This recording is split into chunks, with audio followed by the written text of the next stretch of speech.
Yang kedua, adab yang kedua, ayyulazima khawfahu ta'ala fi jami'i harakatihi wa sakanatihi wa aqwalihi wa af'alihi. Yang kedua, bahwa mulazamah ia akan takutnya Allah fi harakatih, pada seluruh gerakannya, wa sakanatih, dan seluruh tetapnya, wa aqwalih, dan seluruh ucapannya, wa fa'ali, dan seluruh perbuatan. Ada 4 perkara yang ini pasti kita lakukan. Kalau bukan gerak, tetap, ya. Kalau bukan gerak, tetap. Kan itu yang kita lakukan. Kalau kita bukan bergerak, ya tetap. Kemudian kalau bukan ngomong, diam. Nah, jadi setiap gerak, setiap tetap, baik omongan atau perbuatan, kita harus melazimkan rasa takut kepada Allah. Dalam tetap, takut kepada Allah. Dalam gerak, langkah, takut kepada Allah. Dalam ucapan, takut kepada Allah. Dalam perbuatan pun takut kepada Allah. Jadi kalau ini bisa kita hadirkan rasa takut kepada Allah dalam setiap situasi kita, nah inilah baru dikatakan guru yang beradab. Kan banyak guru nggak melakukan itu. Banyak guru takut kepada Allah, ya kalau ada yang lihat, nah, kalau ada yang ngawas. Tapi kalau tidak ada yang ngawas, mungkin zalim dia, zalim dengan waktunya, zalim dengan tugasnya, zalim dengan amanahnya. Jadi dalam setiap waktu kita harus menghadirkan rasa takut kepada Allah. Kenapa? Fa innahu aminun ala ma istauda'a fih atau ustudi'a fih minal ulum. Karena sesungguhnya guru, sesungguhnya orang alim itu aminun, itu yang diamanahkan, yang dipercayakan, ala mastudi'a fih, di atas sesuatu yang dititipkan padanya, minal ulum, daripada ilmu, wal hikmah, wal khasyah. Nah, jadi orang yang berilmu atau guru lah bahasanya, itu adalah amin. Apa makna amin? Orang yang diamanahkan. Maka orang yang berilmu adalah orang yang menjaga amanah, menjaga titipan. Apa yang dititipkan kepada guru 3 macam. Nah, pertama ilmu, wal hikmah, yang kedua hikmah, pikir usah hikmah, ya. Hikmah yang ketiga khasyah. Jadi orang yang berilmu adalah orang yang dititipkan ilmu. Yang kedua orang yang dititipkan hikmah. Yang ketiga orang yang dititipkan khasyah. Apa perbedaan di antara ketiga ini? Ya, kalau ilmu adalah pengetahuan. Ilmu yang dengan ilmu kita tahu mana yang hak, mana yang batil. Apabila kita tahu mana yang hak dan mana yang batil, maka kita telah berilmu. Ya, kalau hikmah ini levelnya di atas ilmu. Bukan hanya sekedar tahu, tapi juga tahu cara dan kapan menempatkannya. Jadi setelah berilmu dan punya hikmah, artinya tahu kapan dan di mana menempatkan ilmu. Kalau umpama misalnya orang masak, kalau kita coba membandingkan dengan orang masak itu, kalau orang hanya tahu ini bawang, ini apa namanya, kunyit, ini cabai, dia udah berilmu, ya, tahu dia cara mengolahnya. Kalau buat masak ini apa campurannya, kalau mau naikkan level pedasnya apa dicampurnya tetap enak, itu sudah lebih tinggi daripada sekedar orang berilmu. Jadi orang berhikmah ini, orang punya hikmah ini, orang yang tahu cara menempatkan ilmu. Kalau bahasa lainnya bijaksana. Karena tidak semua ilmu itu bisa disampaikan di semua tempat, beda. Ada ilmu yang bisa disampaikan pada satu tempat, tapi ilmu itu tidak bisa disampaikan pada tempat yang lain.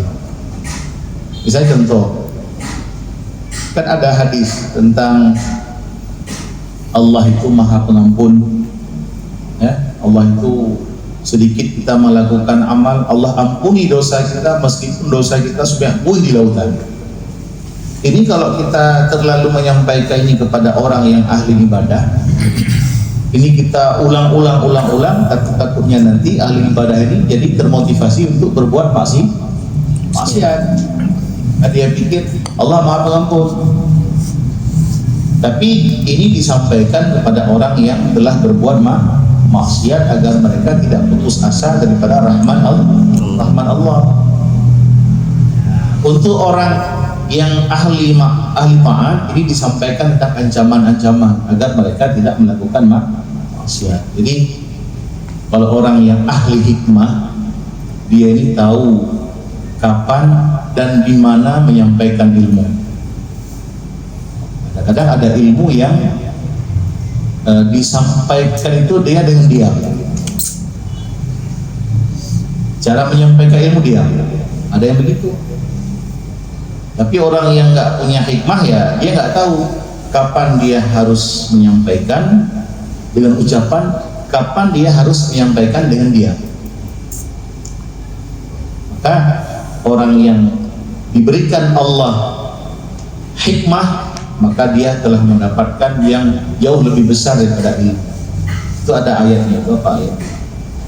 Wa may yu'til hikmata faman utiya hikmata faman yu'til hikmata faqad utiya khairan katsira. Itu kan, siapa yang diberikan hikmah maka dia telah mendapatkan sesuatu yang besar. Maka disebutkan urutannya kan, ilmu pertama, yang kedua hikmah.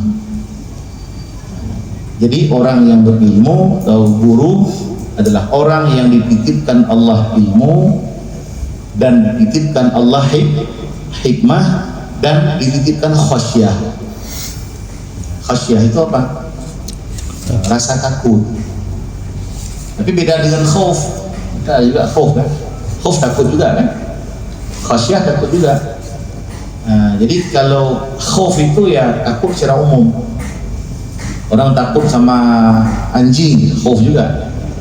Tapi kalau khasyah ini lebih tinggi levelnya. Orang yang takut karena ilmu. Di hasil daripada ilmu membuahkan rasa takut, itu khasyah namanya. Maka dalam ayat disebutkan innama yakhsyallaha min ibadihi ulama. Kan enggak disebutkan innama yakhafullah min ibadihi ulama. Disebutkan innama yakhsyallaha min ibadihi ulama. Yang takut kepada Allah itu ulama. Jadi ilmu menghasilkan khasyah. Maka khasyah itu rasa takut yang buah daripada ilmu. Jadi buah daripada ilmu dan hikmah menghasilkanlah khasyah. Jadi kalau kita hari ini sudah berilmu, tanyakan lagi, apakah kita sudah berhikmah? Apakah kita sudah menempatkan ilmu pada tempatnya? Lalu apakah kita sudah mendapatkan khasyah, takut kepada Allah? Jadi kalau sudah, berarti kita adalah aminun, orang yang diamanahkan oleh Allah ilmu, hikmah dan khasyah. Maka kalau demikian, kita harus selalu mulazamah khauf kepada Allah dalam setiap gerak, tetap, ucapan dan perbuatan. Wa tarku dzalika minal khiyanat, dan bermula meninggalkan demikian itu adalah bagian daripada khianat. Nah, hati-hati, ini bahayanya. Jadi jangan dicap nanti kita orang berilmu, kita guru, kita dihormati. Tapi kalau kita lihat lebih jauh, kita pengkhianat. Bahaya kan? Di kelas, di pondok kita dianggap guru, dianggap ustadz, dianggap orang yang dihormat. Padahal kalau kita buka tabir, ternyata kita pengkhianat. Nauzubillah. Kapan kita pengkhianat? Tarku zalika, meninggalkan yang tadi itu, meninggalkan takut kepada Allah. Dalam ucapan nggak takut sama Allah, ngomong aja apa yang kita mau ngomong. Mau bohong sama anak-anak, mau ngomong cakap kotor sama anak-anak atau sama teman-teman, ya kita dengan gampang aja cakap kotor, gampang aja berdusta, berbuat juga gampang aja kita berbuat, benar atau salah nggak open lah. Maka di saat begitu kita adalah bukan guru, tapi kita adalah pengkhianat. Dan yang kita khianati pun bukan titipan orang, yang kita khianati itu titipan Allah. Ilmu yang Allah titipkan tapi kita khianat. Ya, waqad qala Allah Ta'ala, dan sungguh telah berkatalah Allah Ta'ala, la takhunullaha war rasulah wa takhunu amanatikum wa antum ta'lamun. Jangan kamu mengkhianati Allah dan Rasulnya, dan jangan kamu mengkhianati akan amanah-amanah kamu, wa antum ta'lamun, padahal kamu itu mengetahui. Di tiga macam yang kita khianat. Jangan khianat pada Allah, jangan melakukan larangan Allah, ya. Jangan tinggalkan perintah Allah, dan jangan khianat kepada Rasul. Artinya jangan kita meninggalkan sunnah-sunnah yang diperintahkan oleh Rasul, dan jangan kita anggap remeh sunnah-sunnah Rasul, dan jangan kita mengkhianati amanah-amanah kamu. Ini lebih umum. Amanah kamu apa? Anak, murid amanah, ya kan? Ilmu amanah. Ya, kita diberikan ilmu, ini amanahnya yang kita punya ini. Kita dulu belum tahu apa-apa. Kalau orang lain, teman-teman kita mungkin nggak dimasukkan sama orang tuanya ke jalur ilmu, disuruh kerja. Kita dipilih sama orang tua kita ke jalur ilmu, sehingga kita dapatlah ilmu, dan kita sekolah, kuliah dan sebagainya, masuk pondok, dapatlah ilmu. Berarti kita adalah orang yang diamanahkan kepada kita adalah ilmu. Maka ingat ayat Al-Quran surah Al-Anfal ayat 27, wa takhunu amanatikum. Ini adalah diatafkan, dan jangan kamu mengkhianat kepada amanah-amanah kamu. Termasuk amanah kita adalah ilmu. Saya sering rapat-rapat sama dewan guru di pondok, tanya sama ustaz-ustaz, sering saya ngomong, saya bilang sama ustaz-ustaz, itu anak-anak orang yang udah dibawa ke sini itu amanah. Maka saya selalu bilang, kalau saya tengok di kelas muridnya ada, gurunya ada, itu saya belum tenang. Bukan dengan melihat gurunya sudah masuk kelas itu sudah aman, belum. Kita nggak tahu guru itu cakap apa di kelas, guru itu mengajarkan apa di kelas. Kenapa perlu kita bertanya kepada hal yang seperti itu?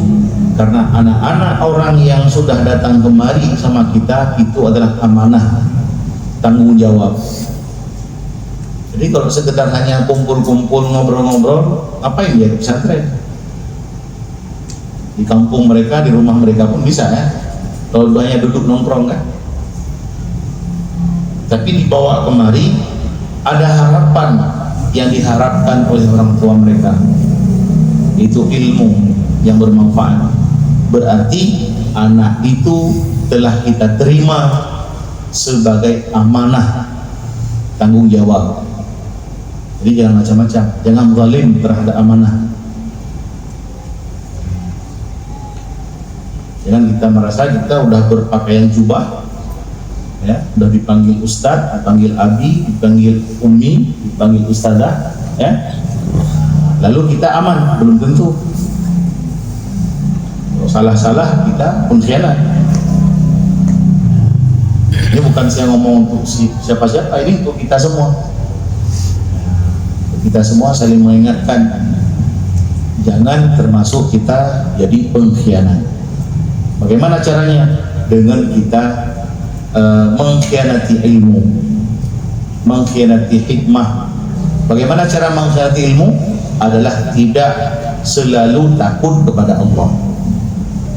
Kita tidak takut sama Allah, ngomong apa saja, kemudian bergerak melakukan apa saja tanpa takut kepada Allah, kita telah khianat pada ilmu. Itu adab yang kedua. Maka kesimpulannya yang kedua ini apa? Guru yang beradab adalah guru yang senantiasa menghadirkan rasa takut kepada Allah. Apa beda dengan nomor pertama? Nomor pertama hanya menghadirkan rasa bahwa dia dilihat oleh Allah, dia dipantau oleh Allah. Nah, nomor dua lebih tinggi lagi, yaitu merasakan takut kepada Allah. Jadi kalau udah kita hadir karena rasa takut, kita nggak berani macam-macam sama murid, nggak berani macam-macam dalam cakap, dalam perbuatan. Ya. Kenapa kita takut? Karena kita dilihat sama Allah. Adab yang ketiga, ini jamnya ini nggak jalan-jalan, jam di kantor. Kantor pimpinan aja jamnya nggak beres ya. Nah, apalagi di kelas, mana di kelas beres jamnya? Nggak juga. Nggak ada jam. Jadi ngikut ya.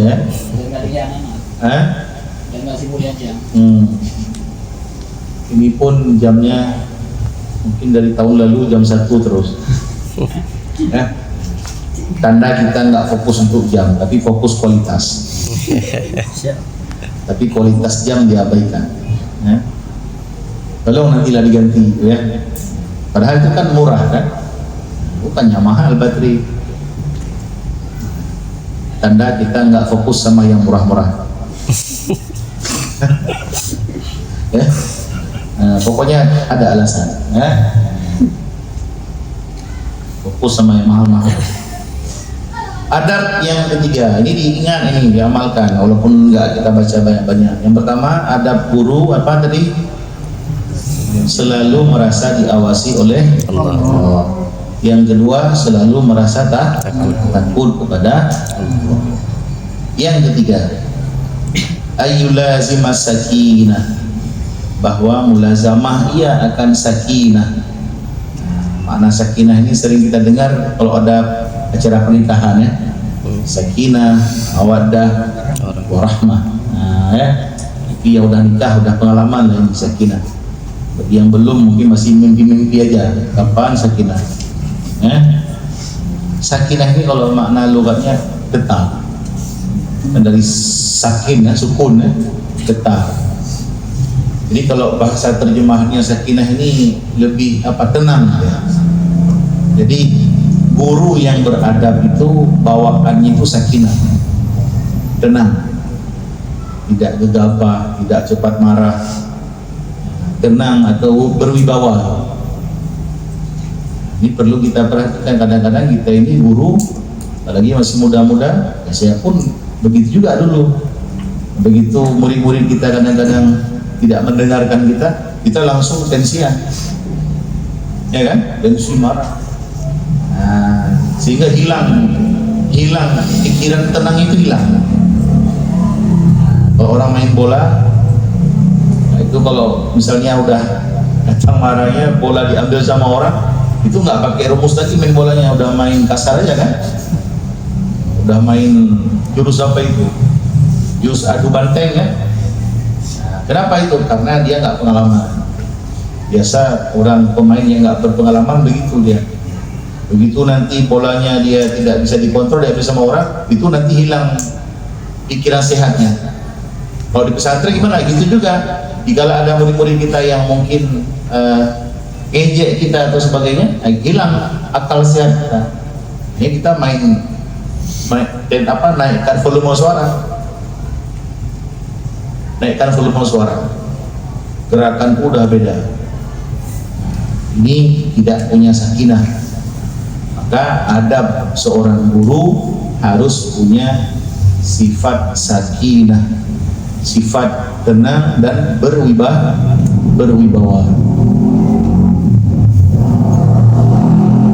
Jadi tidak marah, tidak cepat marah, tidak membentak-bentak orang. Ada juga kita guru-guru masih muda kan gitu kan, sukanya teriak-teriak aja. Padahal anak nggak dengar, nggak ada takut pun. Capek kita teriak-teriak, anak nggak dengar. Sampai habis suara kita, anak nggak open. Itu tanda belum memiliki sakinah, wibawa. Jadi kalau guru itu yang sudah punya adab pada dirinya, dia itu punya wibawa, punya ketenangan. Dan dari urutan itu kan nomor 3. Mungkin bisa jadi sakinah ini lahir kapan? Setelah dia mempraktekkan nomor 1 dan nomor 2. Setelah dia mempraktekkan nomor 1, selalu merasa dilihat sama Allah, dan dia selalu merasakan takut sama Allah, barulah Allah berikan sakinah. Wa anzalas sakinata fi qulubil mu'minin. Allah yang menurunkan sakinah. Jadi sakinah itu nggak bisa dibeli. Wibawa itu nggak bisa dibeli. Mungkin kalau bisa dibeli, semua orang pada mau beli, ya kan? Karena semua orang pengen wibawa kan? Semua orang pengen punya wibawa. Nabung kita untuk apa? Beli wibawa, nggak bisa. Orang banyak duit sekalipun dihormati sama bawahannya, itu bukan karena wibawanya, bisa jadi karena bayaran. Buktinya begitu dia hilang duit, dia nggak punya uang lagi, atau dia hilang jabatan, nggak ada yang hormat sama dia. Kemarin saya waktu pulang ke kampung itu, lagi dulu datanglah sama mantan, di situ datang mantan Kapolda. Mantan Kapolda duduklah satu warung kecil dengan saya. Dia pakai mobil high-ace, ya biasa aja, hanya beberapa anak buahnya. Orang lain itu pun tengok, biasa. Dulu kalau masih menjabat, apalagi selevel Kapolda, itu rebutan orang mau foto kan. Ini tidak ada pun apa yang menghampirinya untuk kita apa, enggak ada. Kok dulu masa punya jabatan semua siapa gitu kan, itu bukan karena wibawanya, tapi karena jabatannya. Begitu jabatan itu hilanglah wibawanya. Tapi kalau orang yang berilmu, itu wibawa yang Allah berikan Allah. Dalam ayat surah apa itu? Wa anzalas sakinata fi qulubil mu'minin. Dalam hati orang mukmin itu diberikan ketenangan.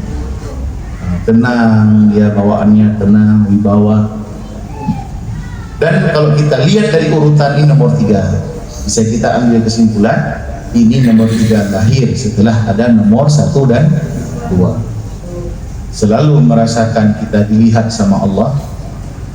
Lalu yang kedua, selalu merasa takut sama Allah, barulah Allah berikan hadiah berupa sakinah, yaitu wibawa. Jadi nggak bisa kita pelajari wibawa itu gimana caranya, nggak bisa.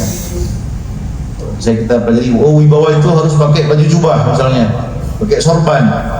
Banyak orang pakai sorban diejek orang, ya kan? Nggak punya wibawa. Karena wibawa itu memang Allah yang turunkan.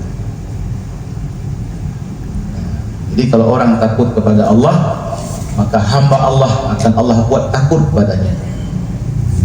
Jadi kalau kita nggak takut sama Allah, nggak hormat sama Allah, manusia pun nggak akan hormat sama kita. Itu apa hadis ya? Itu ada hadis. Orang yang dalam hatinya ada rasa takut sama Allah, maka Allah buat hamba-hambanya takut sama dia. Jadi kita bisa introspeksi diri. Di saat murid-murid kita nggak takut sama kita, nggak hormat sama kita, itu tanda kita belum takut sama Allah.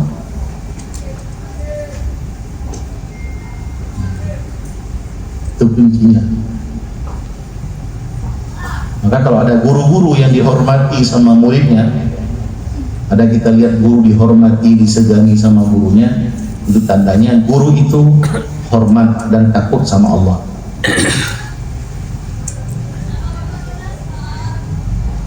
Kalau kita mungkin di depan aja, di depan kita mungkin anak hormat takut sama kita, di depan kita aja.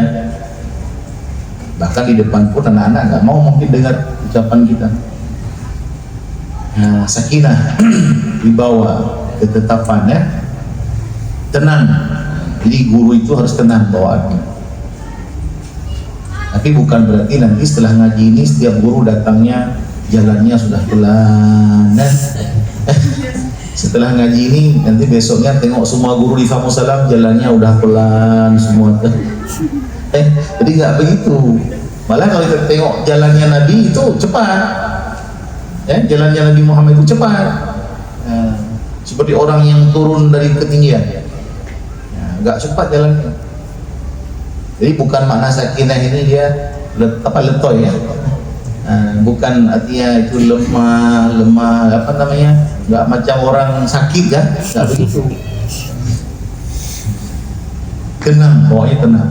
Dalam kondisi apapun dia tenang. Apalagi mereka yang ngomong kalau kita artikan mereka sakinah, akhirnya nanti coba dibayangkan badminton mainnya sakinah Ustaz. Yes, gitu kan. Lemah lembut, nggak begitu makna sakinah itu. Jadi sakinah itu bukan gerakan.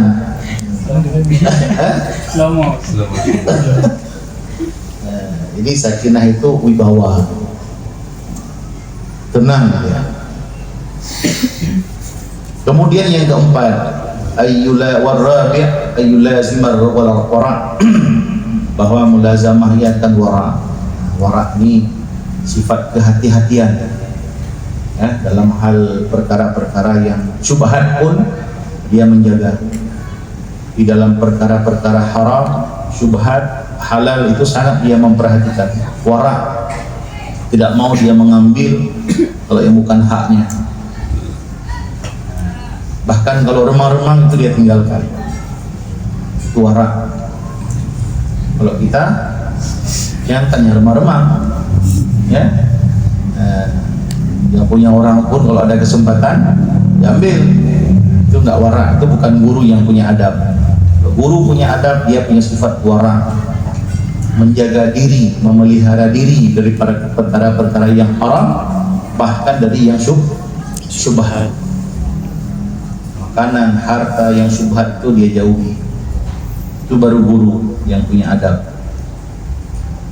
memelihara sekali. Apalagi makanan, uang itu nggak mau dia ambil yang bukan hak dia.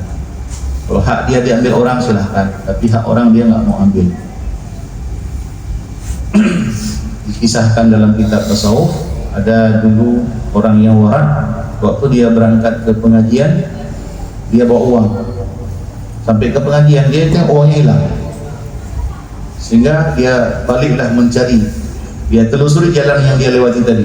Ternyata dia dapati di jalan yang dia lewat tadi uang sejumlah yang dia hilang. Nah, misalnya taruhlah 100.000, dia 100.000, nah, dia ambil lah. Kalau kita ambil nggak? Kita hilang uang 100, kita lewat balik di jalan yang kita lewati tadi, dapat sejumlah yang kita hilang. Kalau kita ambil nggak? Ambil lah, ya kan? Orang ini, orang warak ini ambil dia pertama. Setelah dia ambil, dia terpikir, dia lintas. Ini kan jalan umum, bukan saya aja lewat jalan ini. Orang lain kan bisa juga punya uang dan bisa juga jatuh uang. Kalau ini uang saya, oke lah. Tapi kalau bukan gimana?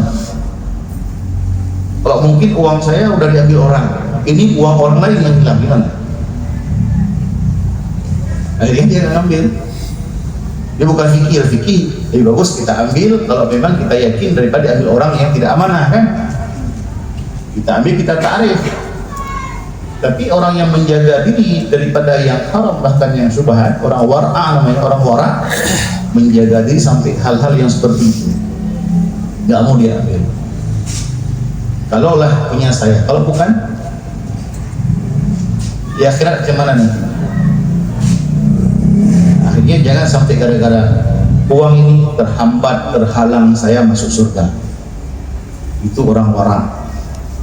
Guru-guru ya harus begitu, harus warak dengan ambil hak orang. Yang remang-remang pun jangan. Kira guru ini punya siapa, udah bawa sini kalau nggak ada yang mau, gitu kan. Kalau nggak ada yang mau bawa sini, nah itu bukan warak namanya. Udah. Berarti kita ulang. Yang pertama apa tadi? Selalu merasa dilihat oleh Allah. Yang kedua, merasa takut kepada Allah. Selalu ya, bukan merasa sekali aja. Selalu hadirkan rasa itu. Dalam mulazamah, selalu hadirkan rasa takut kepada Allah. Maka ini harus mujahadah memang. Harus dilatih. Kadang-kadang kalau nggak kita latih, itu lupa. Latih, hadirkan lagi. Rasa itu hadirkan lagi. Hilang, hadirkan lagi rasa itu. Selalu kita hadirkan rasa itu. Rasa dipantau sama Allah, rasa takut sama Allah itu selalu kita hadirkan. Pasti dia pulang pergi dia rasa itu. Sejak kita sibuk ataupun fokus sama yang ini, hilang, pergi rasa itu. Nah, kita hadirkan lagi. Seperti orang khusyuk dalam sholat, kan hilang-hilang itu kan. Nah, jadi kita hadirkan lagi khusyuknya. Nah, yang ketiga adalah sakinah, menjaga wibawa, tenang, dan yang keempat wara, menjaga diri daripada yang haram dan yang syubhat. Dan yang terakhir, yang kelima, ayyulazimat tawadhu, selalu mulazamah akan tawadhu, merendahkan diri, tidak menyombongkan diri. Jadi mentang-mentang kita punya kelebihan, punya sesuatu yang kita miliki yang lebih, yang tidak dimiliki oleh orang lain, lalu kita menyombongkan diri. Man tawadha'a rafa'ahu Allah. Siapa yang tawadhu, siapa yang merendahkan diri, akan diangkat derajatnya oleh Allah. Wa man takabbara rafa'ahu Allah. Dan siapa yang sombong, siapa yang congkak, dia akan dijatuhkan, akan direndahkan oleh Allah. Maka tidak boleh sombong. Maka sesama kita, sesama guru, nggak boleh ada yang merasa hebat, karena semua kita ini adalah hambanya Allah.